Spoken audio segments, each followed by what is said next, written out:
Hey first graders, it's Miss Mitchell. Welcome back to another week of art class. Today we are going to be looking at an artist named Joan Miro. So let's get started. Hey first grade, this week we are looking at the artist Joan Miro. Joan Miro. So this is a picture of Joan Miro on the right side right here.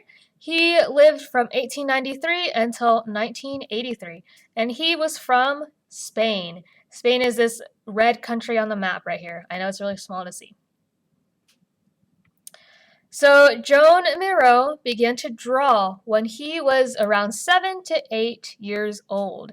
He was pretty young. This is one of his first drawings of a turtle that he did. When Miro was 17 years old, he went to a business school. And during that time, he had a job as a clerk at a small store. A clerk is just someone who works at the front, helps people check out with the things that they buy. However, Miro did not like his job. Soon, Miro became very sick. Thankfully, he recovered, but he decided that life was too short to not do what he loved. And what he really loved to do was art. So he pursued a career in art. This is one of the paintings that he did. He had a solo exhibition in Paris, France. An exhibition is basically a showing of his artwork. So he had a big show and he got to show off all of the paintings that he had created to the public. But the only thing was that this solo exhibition was a disaster. Not one painting that he had was sold. And he was very sad about this, but the important thing was that he didn't give up. He did not give up. He kept going with his art. Joan Miro became friends with another famous artist named Pablo Picasso. So this is Pablo Picasso on the left side, okay, and this is Joan Miro on the right side. They became friends, and they were friends for a very long time. And Pablo Picasso inspired his style of art to change. So this is how Joan Miro's artwork used to look. What do you see here? We see lots of landscapes, okay, so lots of grass. These look like fields of maybe some sort of plants growing, some vegetables. We see some mountains in the back.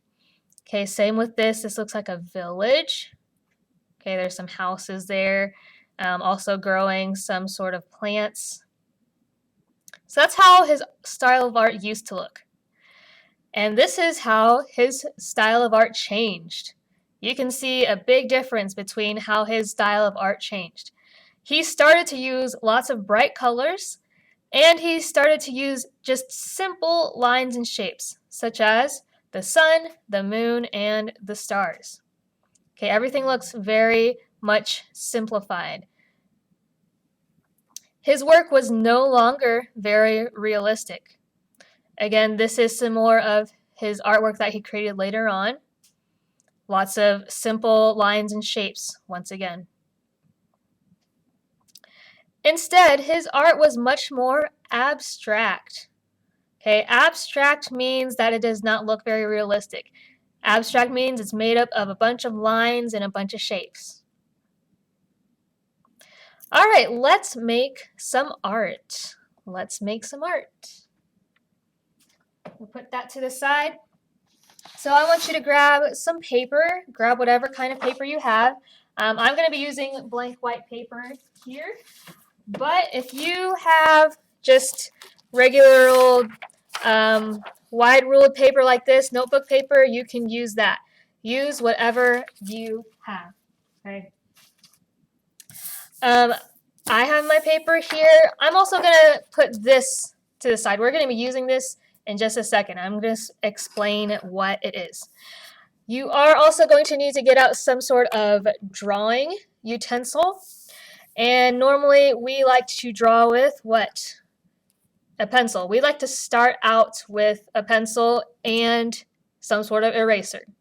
Okay, this way, in case we make a mistake, we can do what? We can erase it. if you start out with a marker or a crayon, you will not be able to erase those lines in case that you mess up. So let's start with a pencil and eraser.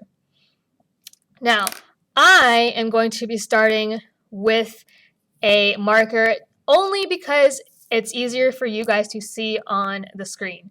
Okay, pencil does not tend to show up as well on the screen, so that's why I'm not using it, but you are using a pencil to start with. Okay, now on the right side, right here, you can see that I have drawn some different shapes and lines that we see in Joan Miro's artwork. And we're going to use these different shapes and lines to create our own artwork today inspired by Joan Miro.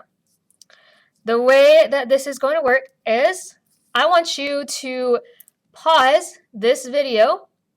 Okay, and when you pause this video, you're going to see this sheet on the right side. We're going to use these shapes to draw with. So what I'm going to do is I'm just going to randomly pick a shape or line to draw with. I promise I'm closing my eyes. I know you can't see it, but I'm closing my eyes, and I'm just going to point to a shape or line. And which one is it? I'm opening my eyes. It is the wavy line. So I am going to draw a wavy line on my paper somewhere. Again, I'm using marker only because it shows it better on the paper, but you're using a pencil. So my wavy line, it can be big, it can be small, it can be on the top, it can be on the bottom. It goes wherever I want it to go. So I'm going to do my wavy line like this. Okay, that's my wavy line. If you choose a different shape, that's fine. I want your artwork to look different from mine. Yours should not look the same as mine. Okay, so when you do this, if you choose something else like a moon, you're going to draw the moon. Okay, if you choose a circle or the sun, you're going to draw a sun. Okay, I want you to do this a total of at least 10 times. Can you count to 10 times? 1, 2, 3, 4, 5, 6, 7, 8, 9, 10. 10 times. Okay, so I've done this one time. So I'm going to do this how many more times? 9 more times. Okay. I am going to continue just choosing over here, and I'm going to follow whichever one I choose. I'm going to draw on this side. Okay. All right, so the next one I've chosen is a moon. So I can draw a big moon, I can draw a small moon. I'm going to draw my moon right here. Okay.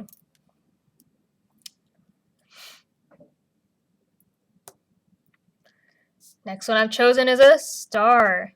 I know stars are a little bit difficult, but do your best. Okay. Next one, I have dots. So I can do as many dots as I want to. I can even put them on my line if I want to. Maybe I can put them around my stars. Okay, so how many times did I do that? That was my 4th time, so I still need to do 6 more. All right, I did dots again. If you get the same one, then just do the same one again. That's totally fine. Okay, you can have more than one. So maybe I just want to add some dots over here. Maybe I want to add some more over here. All right, so that was 5. I hope you're keeping track with me. All right, I got some curved lines. So maybe I want my curved lines to go like this. Okay.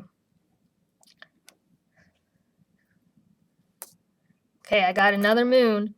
So maybe I want to do a moon going this way. My other moon's going to be bigger. Okay, so that was my 6th. How many more do I need? 3 more times. Closing my eyes. I promise I'm not looking. All right, I got this star right here. Star number 2. And if you choose a shape and you want to do more than one during this turn or this roll, you are more than welcome to. If I want to put maybe 3 stars like this next to each other, I can do that. All right, I have 2 more times. Closing my eyes. Man, I must really love these dots. Really loving the dots today. All right, I got 1 more time. And I got curved lines again. All right, so I'm going to do some curved lines like this. Maybe I'll add just a few more because I like these curved lines. All right, so this is my finished, well, almost finished picture, I should say. We are not actually finished with this quite yet, but I'm finished with the shapes and the lines. If you want to go past the 10 turn limit, you are not limited to just 10 times. You can always go and add more if you would like to. So if you did your 10 and you still want to keep going, maybe you're trying to hit the circle, you haven't added a circle yet, you can do that. You can go for as much as you want until you feel like your artwork is complete. So we are actually going to finish this next time. Next time we are going to color it. But for today, all I want you to do is your picture with your shapes and your lines. Okay? Don't color it yet. We'll do the coloring when? We'll color it next week.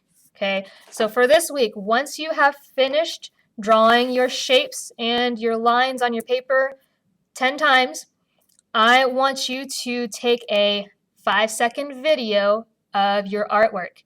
If you do not know how to do this, or you did do it last week but you forgot and you need to remember how to do that, there should be a video that you can watch on this week's assignment page. So go to the assignment page, click on the video that's on there and watch it, okay? It should be a little bit easier than taking a photo. I think that way was a little confusing and a little bit complicated. So this 5-second video method should be much easier. It's all done within Canvas, okay? Make sure when you're taking a video of your artwork, do not move it around like this, okay? Make sure you keep it still and count in your head for how many seconds? 5 seconds. Don't move it. And keep it close to the camera where I can see everything. Don't cut anything off. I want to be able to see all your details. Okay, hold it still, hold it steady for 5 seconds. And then you are going to click the submit button. Make sure you are submitting it for this week's assignment and not any other previous week assignments. Once you have submitted your assignment for this week, then you are good. And I will see you next week when we color it. Bye.